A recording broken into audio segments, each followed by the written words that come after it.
Okay, here we are with the crappy free charging cable that I measured that it heats up with the temperature sensor and everything. So I'm going to chop it to bits and replace the wire with some really thick. This is speaker wire, but I don't think it matters. It's about a meter in length. So yeah, really thick speaker wire. So let's start chopping. First cut off the cable and then start digging. Oh wait.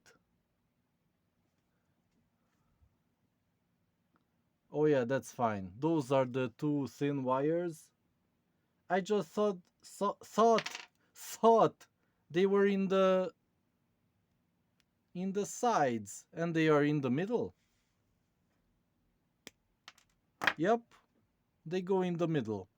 And the outside of the cable is just plastic. Huh, interesting. So let's look at the wires, maybe. Let's try to get one out to see how thick it is. I mean thin. Let's get one out. How can I get a hold of it? Like that? Oh boy. Oh boy, oh boy, oh boy. It's like a millimeter outside.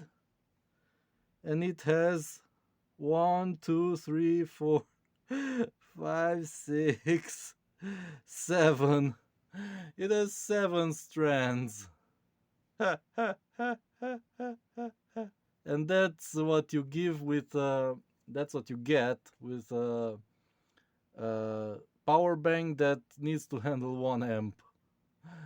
So yeah, that's what the Chinese thought. They can just ship this with a power bank. Okay, so let's chop pd chop chop chop with my favorite tool. This is really awesome cutting tool. Just the wires should be here somewhere. Man, focus. What is this guy doing? Focus. And the wires should be somewhere here. Oh, they go deeper. That's interesting. USB plug supposed to be kind of longer. I don't know how to explain. Oh, now they separate and they'll be somewhere here. Oh yeah. Here's the plug itself and the red one goes here.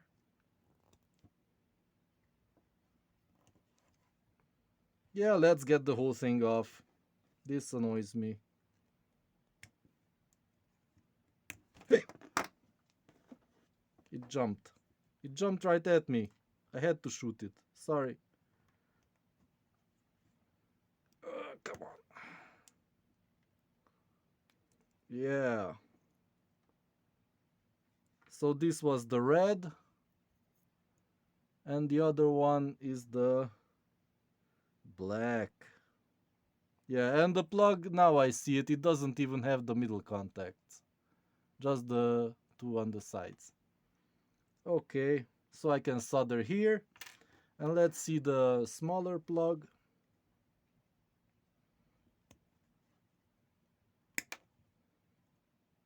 Same thing. Maybe I just chop off the rubber here. I don't care about the... I can make a new one with hot glue. So, or just shrink wrap. What do you call it? Shrink insulation. Thermal blah blah blah. Whatever. The thing you can put on it and melt, heat it up and it shrinks. So, yeah, cut it open and the wires go. Uh, uh, uh, uh. So the red one was on the left here. Okay, so red on the left, red on the left. Like this. Of course, I'll test it and measure it and see on the schematics if I did it right before I plug it in. But yeah, that's the way I see it.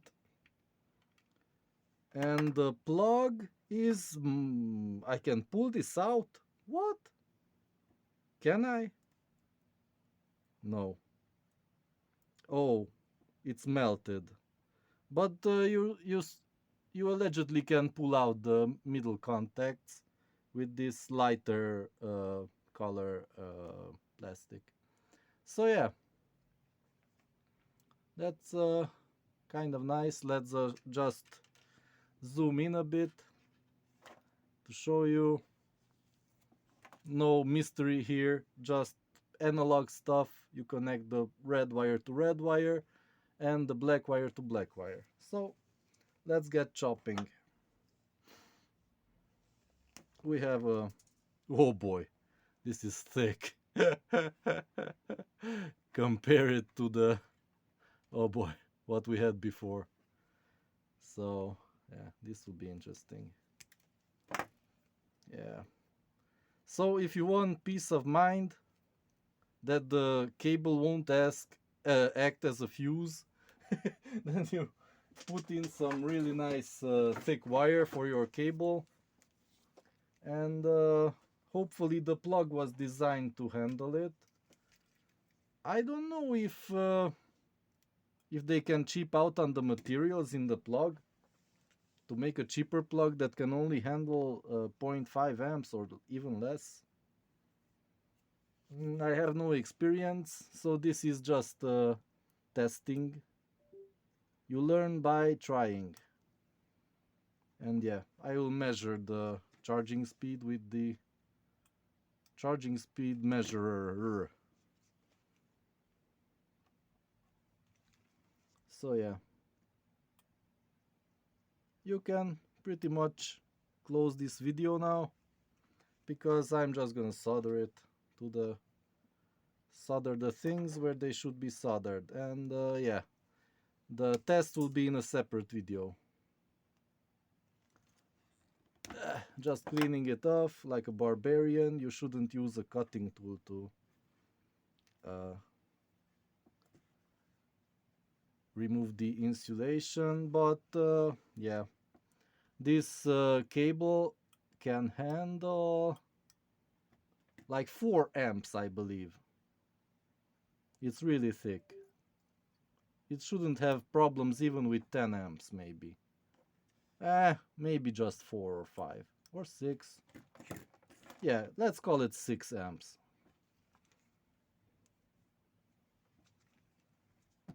Like that. Man, the USB keeps beeping. Some device is sensitive to my soldering iron, which generates a magnetic field. That's not really good, but yeah, that's what I use. It's a 50-watt, really old soldering iron made by my father or his father. I don't know. Somebody in the family, and it's still good after at least a million solder joints. Oh, come on. Come on.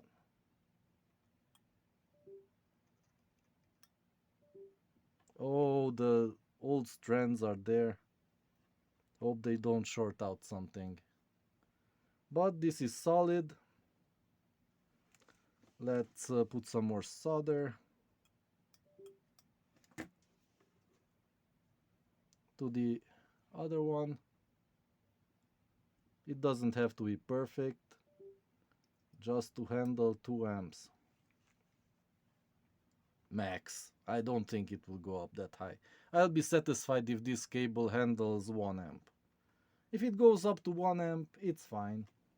By the way, I have a smaller cable here that I tested, and it goes up to 1.3 amps. And it's kind of thin also, but it's a proper cable. This is how it should be. So yeah, red on the left. Is that right? Left is right. Did I say that correctly?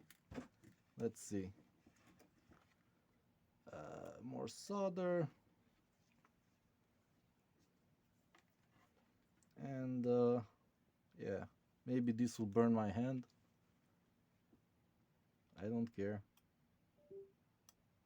Yeah, for science, I sometimes burn my hand just so I don't have to redo the solder job. If I let it fall, then yeah, I have to do it over. So, eh, the angle is not good, but I have to heat up both conductors, the plug side and the wire. That's the proper way to do a. Oh, these are joining here. So yeah, you can put heat shrink on it. That's the easiest solution. But I'll probably put hot glue on it because that holds on to all the surfaces. I mean, it's not just a tube that shrinks down, it will fill everything and be more solid. And on this side too. Hot glue up to right here, I think. So there's enough room for it to go into the other plug. And yeah, this is how you make a high amperage cable. And yeah, there will be a separate video about the test.